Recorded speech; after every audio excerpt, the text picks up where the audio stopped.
You've heard the question before, and if we can answer it today, I've got this way that we can all make a little bit of money. You know, it just seems like that's kind of how my mind works.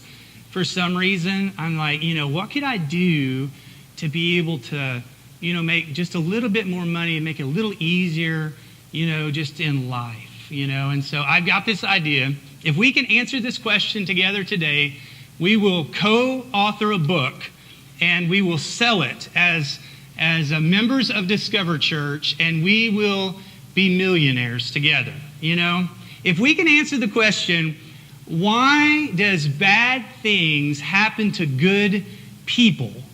And if we can come up with one really solid, straight, good answer today, then our financial worries are over. All we'll have to do is show up here whenever we want to throughout the day. We'll eat breakfast together. We'll eat lunch, dinner, whatever you want to. None of us will have to work. If we can come up with this one answer, it should be simple, right? Why does bad things happen to good people? Then we're going to be set. I've thought about this and trying to narrow it down, just to one thing is really, really hard to do, because as you start to think about good people and then bad things happening to them, it seems like the scenarios are just across the board. It was quite a while back, we were having what we call at Discover Church a Green Couch Sunday. And we have this green couch, and we set it up on the stage, and then we'll bring a panel up, and we'll interview whoever's on the green couch. And I enjoy those Sundays because we get to kind of dive into people's lives and figure out who they are and what they stand for and where they're going and where they've been. And so it's always kind of a fun Sunday for me. And so a while back we had a woman and her husband come in, and they sat on the couch. You might know him. He was the guy that hit the half-court shot at the Thunder game, and he teaches at Christian Heritage Christian School up in Del City.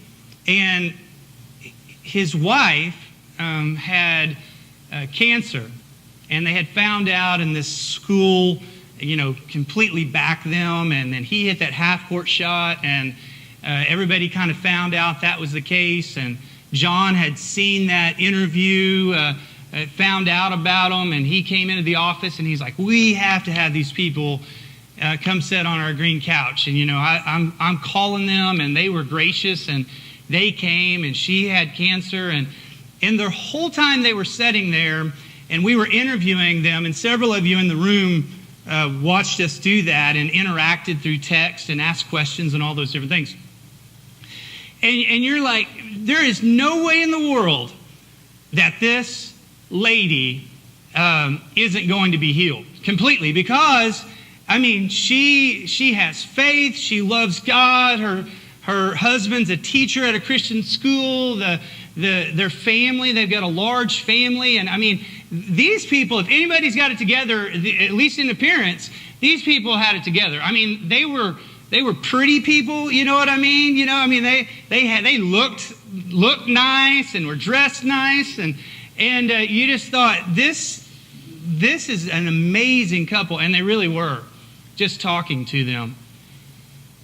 And just a short time ago, I was wondering, I hadn't talked to them, I hadn't seen them, and I thought, what has happened in that situation?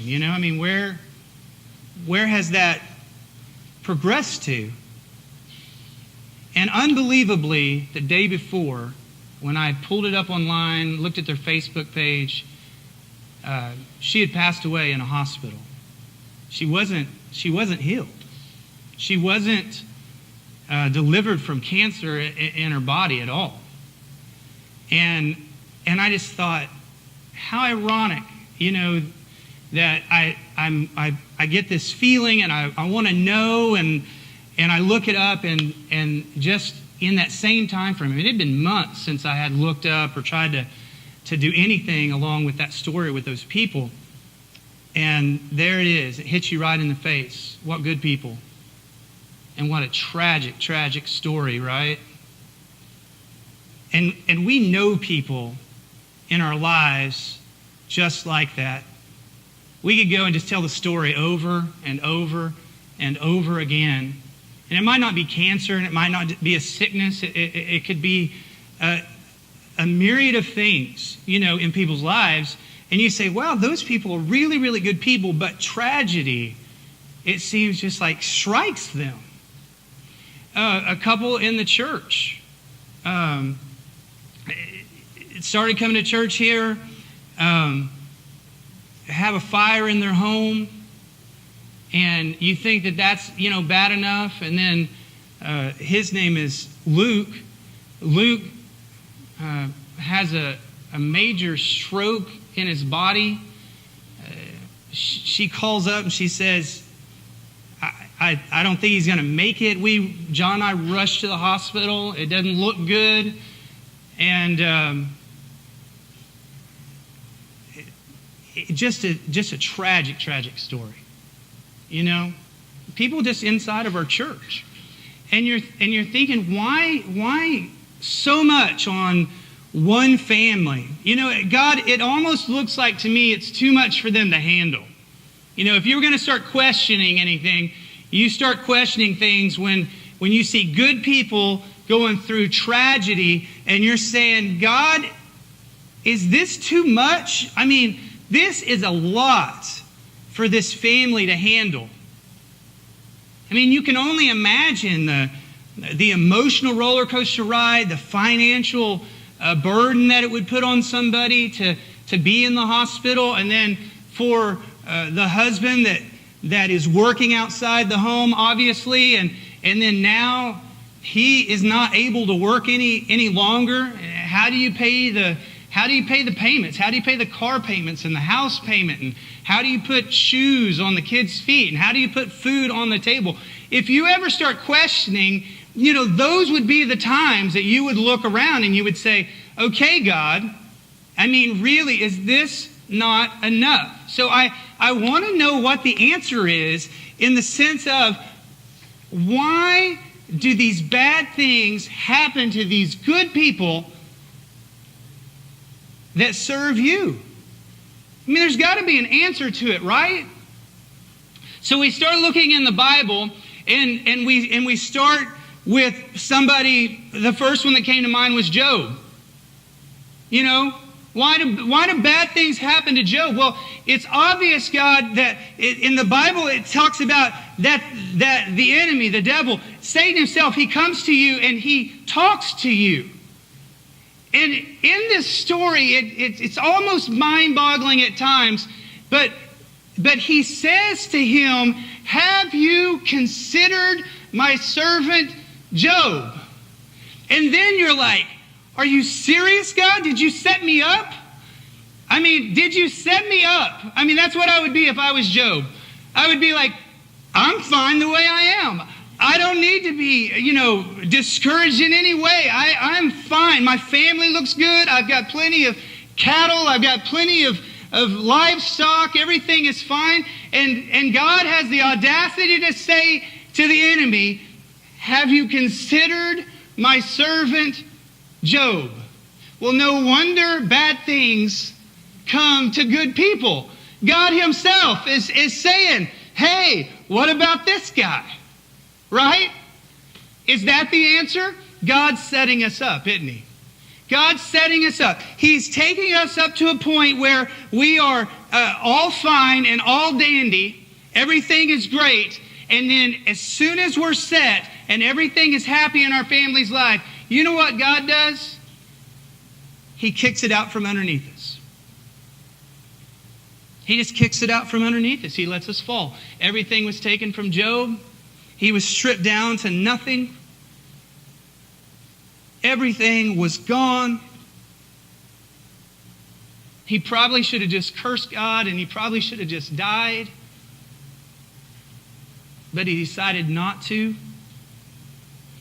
I think that's our attitude sometimes when we are going through such turmoil and pain and tragedy, sometimes we turn to God and instead of embracing Him and just holding on tight and wrapping our arms around, sometimes our attitude is that we think that God, did you just tell Satan to take everything from me? I don't think God's attitude towards Job was one that He was saying, I want you to strip Job down to nothing and take everything away from him and tragically just ruin his life forever. I think God was saying, I trust in Job so much. I love Job so much that no matter what happens in Job's life, I know that he will serve me. No matter what, I think Job will keep his eyes focused on me and walking after me. And life happens. I know you know this. And we say that a lot. Life just happens. Tragedy, things come into our lives that we would never, ever, ever want. But sometimes bad things happen to good people because the enemy comes in and he strips it away and he destroys it. And then what we do with that is very important. Because if we decide just to shrivel up and die and curse God, then the hope of life, the hope of even eternal life, shrivels up with it, and it dies as well. So, is the answer to the question this morning, bad things happen to good people because the enemy comes in and strips it from us? That could be one of them. What about Judas? That's another one that I was thinking about this morning. Judas is this guy that Jesus picks on his own. I mean, he's traveling around. He's looking for those that are going to follow him. He asked this guy named Judas to come and to be with him. He was with him learning. He was there for miracles. He was there when he was teaching. And we also know that Judas is the one that goes and he takes a bit of money to be able to go to Jesus and betray him. He kisses him in the garden. He identifies Jesus as the one, the Messiah, if you will. And then after that,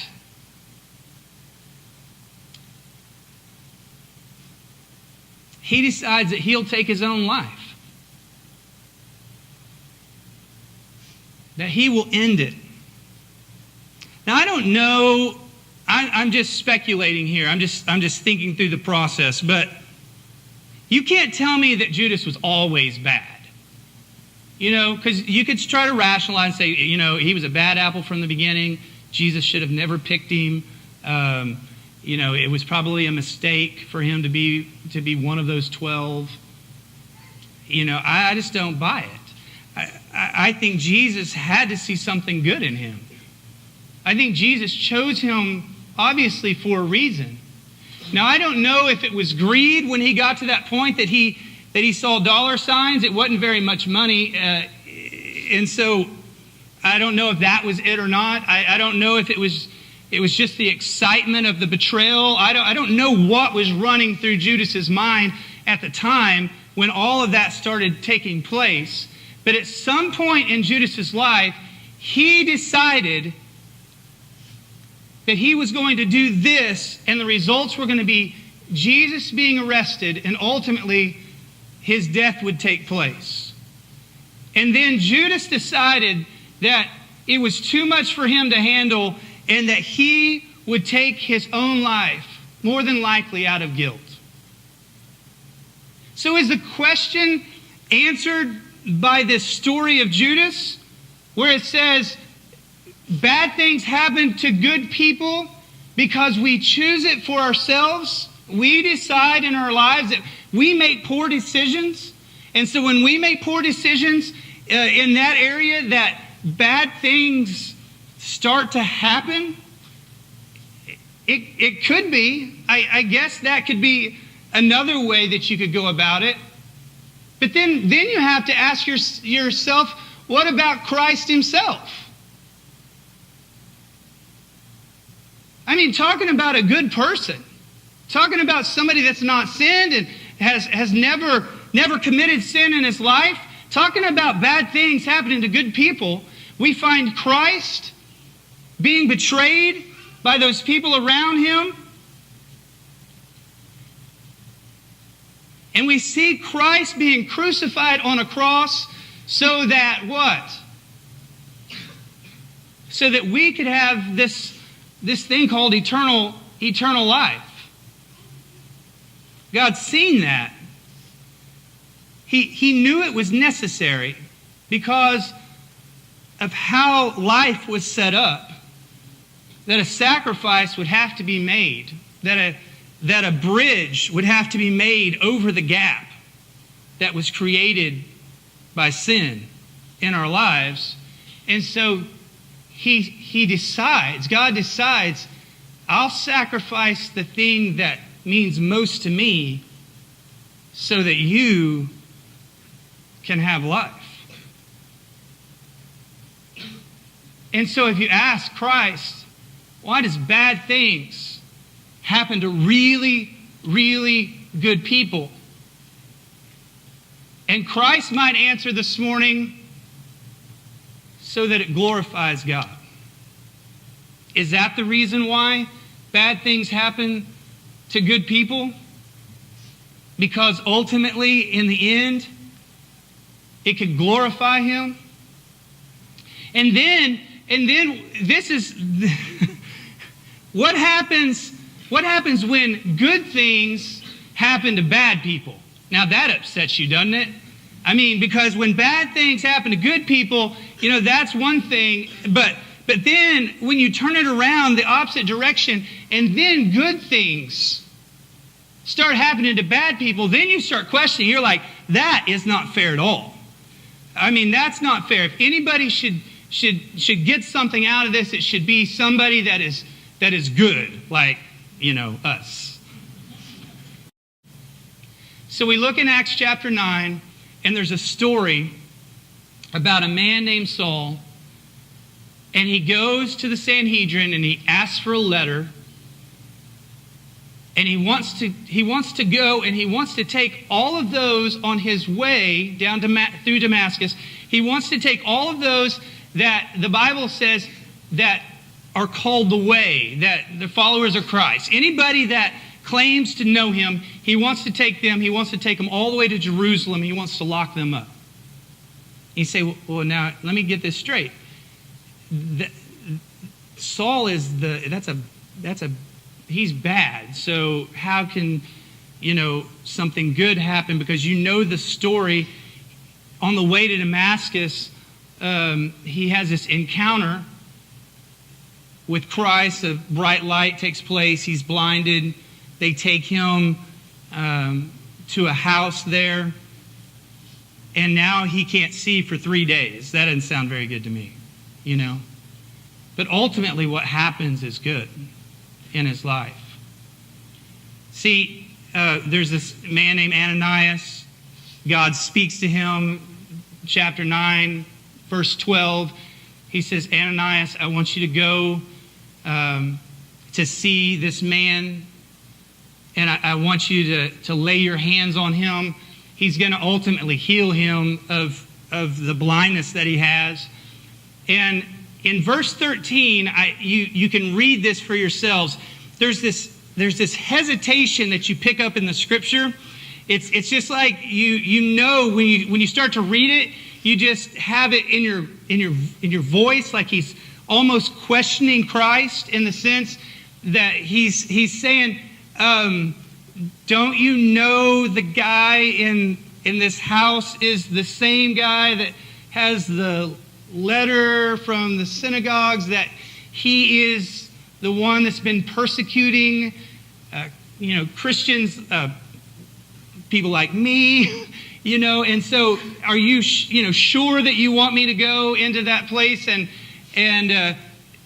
do these type of things, and almost just questioning, saying, I'm just not sure about this. The story goes on, and I know that but I want to remind us this morning Ananias goes and he does what was asked of him. And the good thing that happened to this bad man is his life was completely changed from that point. You should just continue to read this afternoon in Acts. It just for your enjoyment, in the sense that you start reading about what he does and how that some of the other people, the disciples, don't really accept him because they've known where he's been and what he's done and how he was. And they're kind of skeptical, kind of like Ananias was, about his life.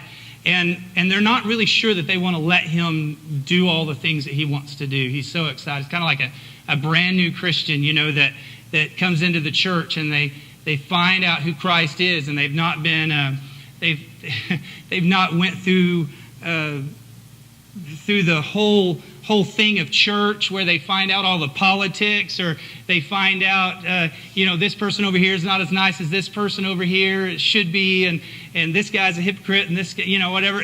It's before all of that. It's like when they first are saved and they're just following Christ with no obstructions whatsoever. That's how Paul is at this time. And he is just running hard, and he is just telling people about Christ. Why does good things happen to bad people?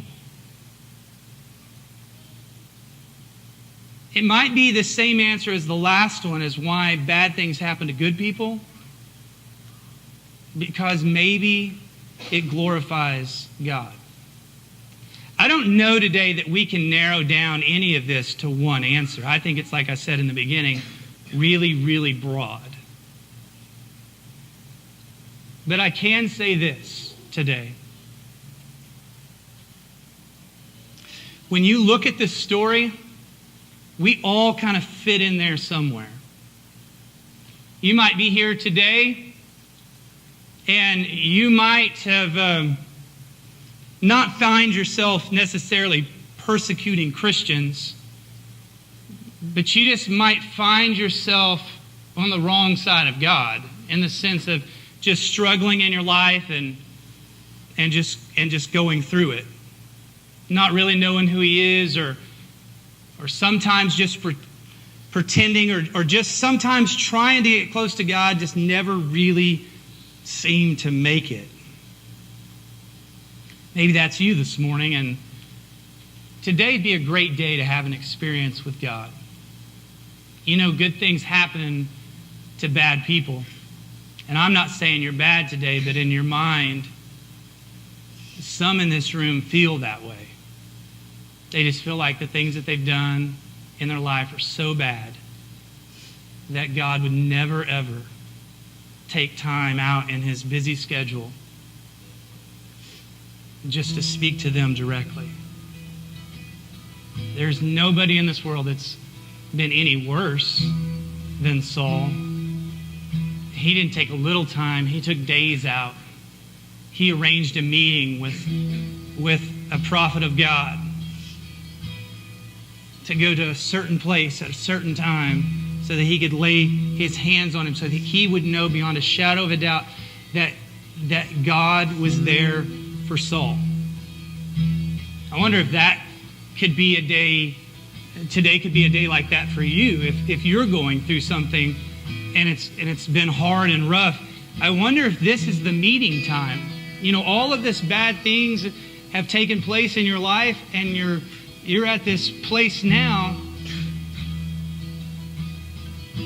and God's saying there are men and women of God that want to grab hold of you and be with you and walk you through this, so that you are able on the backside to be able to serve Him.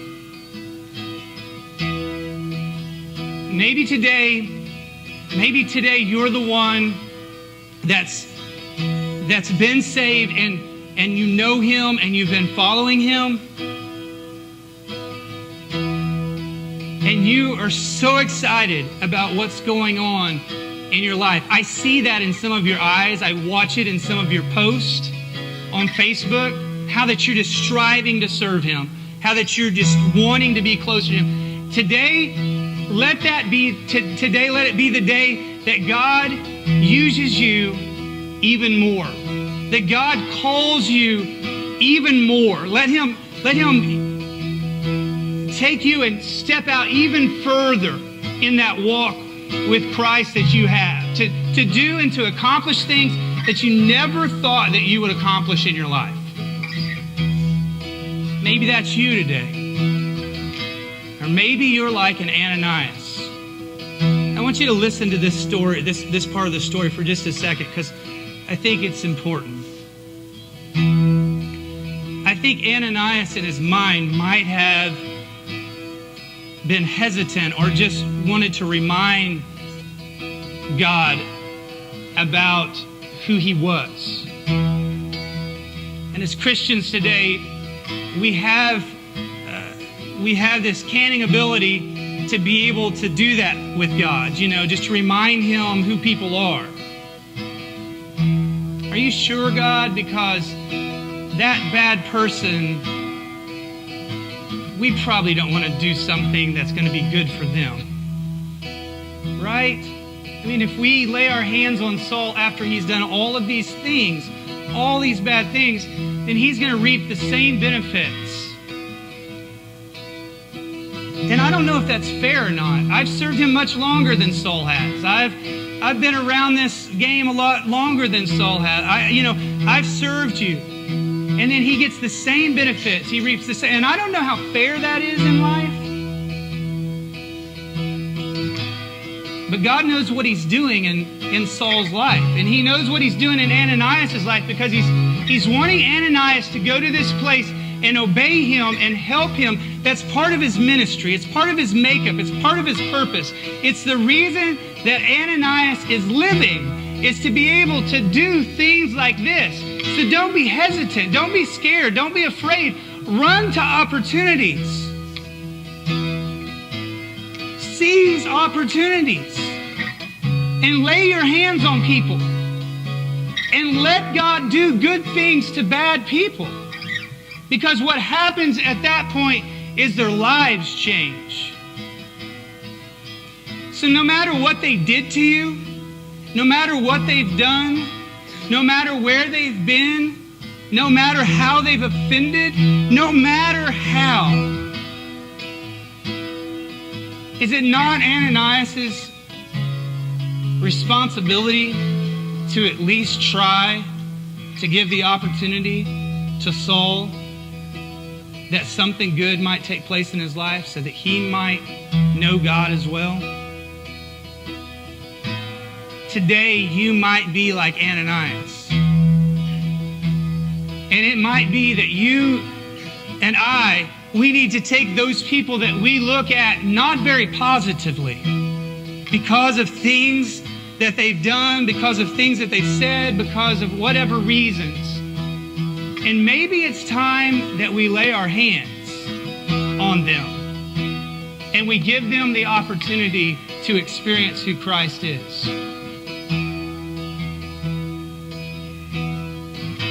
Let me just say this. I understand today that I cannot answer all the questions posed. Why do bad things happen to good people? I can't answer it today. Obviously we don't have a great answer at all. Except for the point that the man that lost his wife, they've touched millions of people because of their story. Her life is over, but God's glory still remains because that story is being told over and over and over again. If tragedy has taken place in your life or something that's not been great, then at least let God receive glory from it. At least let God receive glory from it. And if somebody bad around you is bad around you, then at least take the good that you have and at least try to give it to them. If we can If we can do those two things, I think it just makes life simpler for us. It makes God look down from heaven and say, well done, my good and faithful servant, because it's not too much to put on your shoulders. It's not more than you can handle. It's not more than you can handle. Here's what I want to do this morning. It's 11:30 something. I went to the eye doctor this week and they said I didn't need glasses at all, but I can't read the clock back there, and so I don't know what he's talking about. It's 11:30 something. 11:39. I think that the doctor's wrong. I mean, I can't see. Here's what I want to do if you just give me just a few more minutes of your time. If you need prayer today, I want to let people in this room be the Ananias for you. Not that you have done horrible things wrong, but if there is that in your life, then that's something we want to pray about. If tragedy has taken place and you need healing in your life, if you're going through something that you're having a hard time getting over, we want to pray for you today. If you need healing in your body, we want to pray for you today. This is how it works. You and us standing together, calling on God to touch and to work in our lives, and Him making the decisions and us standing by those decisions that He makes, and us glorifying Him no matter what.